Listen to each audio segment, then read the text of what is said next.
సమంత నాగ చైతన్యాలు పెళ్లి చేసుకున్నప్పుడు సోషల్ మీడియాలో కానీ మెయిన్ స్ట్రీమ్ మీడియాలో కానీ ఏ రకంగా జనాలు మాట్లాడుకున్నారో దానికి ఒక 50 రెట్లు లేదా ఒక 60-70 రెట్లు వాళ్ళు విడిపోయేటప్పుడు మాట్లాడుకున్నారు. మీకు గుర్తుంటే ఆ టైంలో వాళ్ళు విడిపోయేటువంటి టైంలో సరైనటువంటి ఇన్ఫర్మేషన్ బయటికి రాకముందు అఫీషియల్ గా వాళ్ళు ప్రకటించిన తర్వాత సమంత ఎవరితోనో పడుకొని నాగ చైతన్యాన్ని మోసం చేసిందంట అని, లేకపోతే నాగ చైతన్య ఎవరినో అమ్మాయితో పడుకొని సమంతాన్ని మోసం చేశాడు, అట్లా ఇష్టం వచ్చినట్టు ఎవరికి వాళ్ళు కథనాల్ని వండి వార్చడం.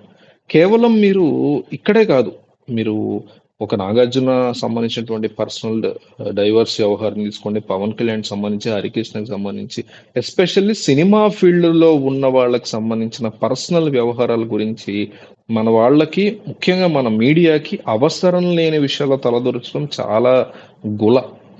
ఇప్పుడు మెయిన్ స్ట్రీమ్ మీడియా ఎందుకు వీటి మీద ఫోకస్ చేస్తుందంటే సమాజంలో ఉన్నటువంటి జనాలు ఇట్లాంటి న్యూస్ ని ఎక్కువగా చూస్తారు, తద్వారా టీఆర్పీ వస్తుంది. టీఆర్పీ ఎక్కువ ఉన్న వాళ్ళకి యాడ్లు వస్తే డబ్బులు వస్తుంది. అల్టిమేట్ కాన్సెప్ట్ రెవెన్యూ తెప్పించుకోవాలి, డబ్బులు సంపాదించుకోవాలి, అంతకు మించి వీళ్ళకి ఏం లేదు. కానీ మీడియా యొక్క బాధ్యత అదా? కాదు. ప్రతి మీడియా యొక్క బాధ్యత ఇట్లాంటి విషయాన్ని ఎగ్జాంపుల్ గా తీసుకుంటే ఆ విషయాల గురించి రకరకాల మాటలు వస్తున్నాయి, వాళ్ళ మధ్య ఎటువంటిది ఉన్నా లేకపోయినా మనకు అవసరమైనటువంటి విషయం కాదు, పర్సనల్ లెవెల్లో మనం దీన్ని పట్టించుకోవాల్సిన అవసరం లేదు అని ప్రజలకి చెప్పాల్సిన బాధ్యత మీడియాకే ఉంటుంది.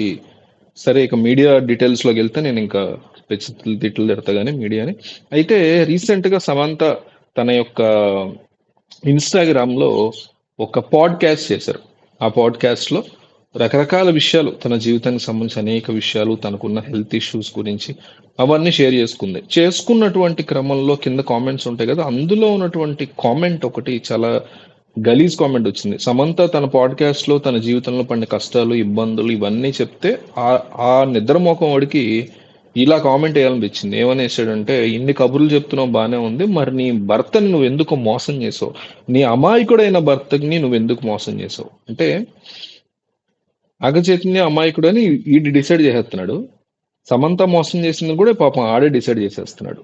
వాడికి ఒక ప్రూఫో, వాడికి ఒక కంక్లూజనో, పోనీ ఈ అమ్మాయి వేరే వాళ్ళతో ఏదన్నా చేస్తూ ఒక లీకేజో, అసలు ఇవేమీ లేవు. జస్ట్ ఈ వాంట్ కామెంట్, దానికి సిగ్గు లేకుండా ఎన్నో వందల మంది మళ్ళీ ఆడేసిన కామెంట్ ని లైక్ చేయడం నాకు చాలా బాధేసింది. ఏంటిది అసలు ఇంత, ఇంకా గలీజ్ కామెంట్లు ఉంటాయి, అది వేరే విషయం. ఇదేం చూసారులే, ఇంకా కొన్ని అత్యంత నీచమైన దౌర్భాగ్యమైనటువంటి పరిస్థితిలో ఉంది సోషల్ మీడియా ఈరోజు. సో మనల్ని ఎవరు చూడట్లేదు అనే ఫీలింగ్ లో ఉంటారు వీళ్ళు. నిజంగా వెతికితే ఒక్కొక్కడి జుట్టు పట్టును లాక్కురావచ్చు, ప్రతి ఒక్కడు దొరుకుతాడు. కానీ అంత టైము, అంత కెపాసిటీ మన మ్యాన్ పవర్ ఉండాలి కదా మన లీగల్ సిస్టమ్ కూడా. ఎన్ని కోట్ల మంది, ఎన్ని వేల మంది వేస్తే కామెంట్లు అందరినీ ఎక్కడ ఎత్తుక్కొస్తారు ఎవరైనా. సో ఆ ధైర్యంతో, ఆ రకమైనటువంటి ఆలోచనతో ఇట్లా సమంత అనే కాదు, మన యూట్యూబ్ ఛానల్ కింద చూడండి, వేరే వాళ్ళ యూట్యూబ్ ఛానల్స్ కింద చూడండి, సంబంధం లేని కామెంట్లు, మనం చెయ్యని వీడియోల గురించి కూడా మన కింద కామెంట్లు వేస్తుంటారు. ఒక్కసారి నేను అబ్జర్వ్ చేస్తుంటా, నువ్వు ఆ వీడియోలో అట్లా అన్నావు కదా, నేను అసలు ఆ వీడియోయే చేసి ఉన్నాను నా జీవితంలో. తల తోక ఉండదు వీళ్ళకి. సో అతను అట్లా కామెంట్ వేసేసరికి ఏం చెప్తుందో సమంత అనుకున్నా. భలే స్ట్రాంగ్ గా తను సమాధానం చెప్పింది. ఏమందంటే, నువ్వు ఈ రకంగా ఆలోచించడం అంటే ప్రాక్టీసెస్, ఈ రకమైనటువంటి ప్రాక్టీసెస్ నీకు కరెక్ట్ కాదు. చాలా బాగా చెప్పింది. నువ్వు ఈ రకంగా ఒక కంక్లూజన్ ఇచ్చేయటం, ఒక జడ్జిమెంట్ని ఇచ్చేయటం, ఒక వ్యక్తి ఇంకో వ్యక్తిని మోసం చేసిందని అవతల వ్యక్తి ఇన్నోసెంట్ నువ్వే ఫిక్స్ అయిపోయి నువ్వే ఫీల్ అయిపోవటం. అదే మాట చైతన్య మోసం చేశాడు సమంతనన్నా కూడా ఇదే వర్తిస్తుంది. సో అందుకే ఏముందంటే, సమంత ఈ రకమైనటువంటి ప్రాక్టీసులు, ఈ రకమైనటువంటి సాధన ఏదైతే ఉందో, అంటే ఈ రకమైన నెగిటివ్ ధోరణితో నువ్వు బతుకుతున్నావే, అసలు నీ బతుకే చాలా నాకు భయం వేస్తుంది. నీ రకమైనటువంటి ఎట్లా బతుకుతున్నావు పాపం నువ్వు అంటే, ఒక రకమైన సర్కాస్టిక్ జాలి చూపించింది అతని మీద. నాకు భయం వేస్తుంది, నువ్వు ఈ రకమైనటువంటి బతుకు ఎట్లా బతుకుతున్నావో, ఇట్లాంటి దారుణమైన జీవితంలోంచి నువ్వు త్వరగా కోలుకోవాలని, నువ్వు మళ్ళీ మామూలు వాడి అవ్వాలని, నువ్వు మళ్ళీ సంతోషంగా బతకాలని నేను కోరుకుంటున్నాను అని వేసింది ఇంగ్లీష్ లో. మీరు చూస్తుంటే వెనకాల కామెంట్ ఎంత తెలివిగా, ఎంత చక్కగా, ఎంత సభ్యతగా, సంస్కారంగా సమాధానం ఇచ్చింది. సేమ్ టైం చెప్పుతో కొట్టింది ఆ వ్యక్తిని.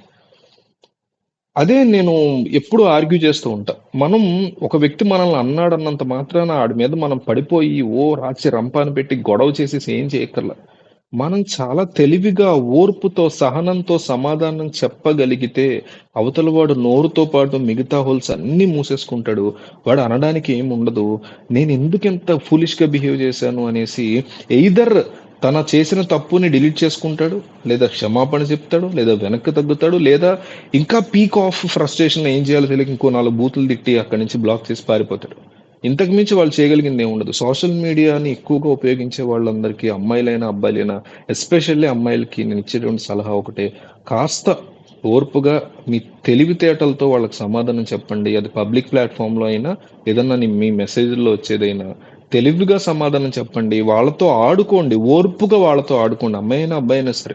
అబ్బాయి అబ్బాయిని తిట్టినా, అమ్మాయి అబ్బాయిని తిట్టినా ఇట్లా ఎవరెవరిని తిట్టుకున్నా కూడా చాలా ఓర్పుగా, తెలివిగా మనం వాళ్ళకి నెమ్మదిగా మన ఓర్పుని చూపిస్తూ ఉంటే, మన సహనాన్ని చూపిస్తూ ఉంటే, అవతల వాళ్ళు పిచ్చ తిట్లు తిడుతూ రెచ్చిపోతూ ఉంటే, నేనేమి గాంధీ గారిలో ఒక చెంప చూపిస్తే ఇంకో చెంప కొడితే ఇంకో చెంప చూపిమని చెప్పట్లే. అసలు అది కాదు కాన్సెప్ట్. తెలివిగా వాళ్ళని మనం ఆడుకోవాలి. అమ్మ ఈడెంత సహనంగా ఉన్నాడు పంది నా కొడుకు. ఎంత ప్రయత్నం చేసినా ఈడసలు నా మీద బూతులు తిట్టట్లేదు. నేను ఎన్ని పచ్చి బూతులు తిడుతున్నా ఈడమ్మ అని ఏం చేయాలో తెలియక ఫ్రస్ట్రేట్ అయిపోయి ఆఖరి అరుపు అరిచేసి అక్కడి నుంచి వెళ్ళిపోతాడు. ఆఫ్లైన్ బ్లాక్ చేయడము పోతాడు అక్కడి నుంచి. పోయిన తర్వాత టైం గడిచే కొద్దీ అవర్స్ లేదా మినిట్స్ గడిచే కొద్దీ ఆడు రియలైజ్ అవుతాడు. ఏమని? ఆడు చేసిన తప్పు అని కాదు. అది అవుతాడో తర్వాత విషయం. నా మీద గెలిచాడు అవతలోడు.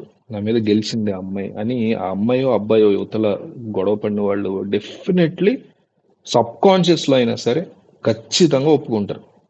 ఓడిపోయింది నేనే. వాళ్ళు చాలా స్ట్రాంగ్ గా ఆర్గ్యూ చేశాడు. ఎన్ని బూతులు తిడుతున్నా కానీ ఎక్కడా కూడా తగ్గకుండా నన్ను ఒక్క మాట అనకుండా నా మీద గెలిచేశాడు.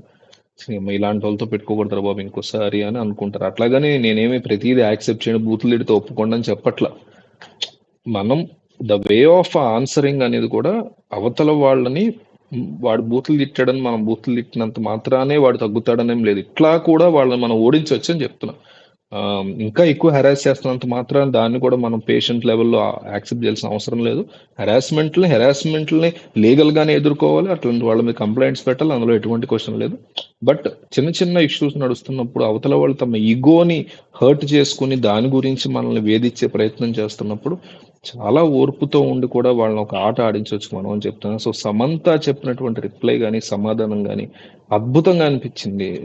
నువ్వు ఏదైతే ఒక రకమైన ప్రాక్టీస్ చేస్తున్నావు, ఈ రకమైనటువంటి మెంటాలిటీతో నువ్వు రోజంతా ప్రవర్తిస్తున్నావో అట్లాంటి పరిస్థితిని చూస్తే నాకు బాధేస్తోంది, భయం వేస్తుంది. పాపం నువ్వు ఎట్లా ఉన్నావో, ఇట్లాంటి మైండ్ సెట్తో నీ బతుకు ఎట్లా బతుకుతున్నావో పాపం చూస్తే నాకు చాలా జాలిగా ఉంది. నువ్వు త్వరగా ఇందులోంచి కోలుకుంటే బాగుంటుందని నేను కోరుకుంటున్నాను దేవుణ్ణి అనేసి అమ్మాయి రిప్లై పెట్టింది. Appreciable reply. సమంత పెట్టిందా, సమంత నాగచైతన్య గురించి మాట్లాడుతుంటే పెట్టిందా, ఇవన్నీ తర్వాత సంగతి. బట్ అక్కడ ఆమె ప్రవర్తించిన తీరుని డెఫినెట్లీ మెచ్చుకోవాలి. అట్లా ఎవరు ప్రవర్తించినా మెచ్చుకోవాలి. ఒక ఇన్స్పిరేషన్ గా డెఫినెట్లీ ఈ పాయింట్ వరకు సమంతను తీసుకోవచ్చు.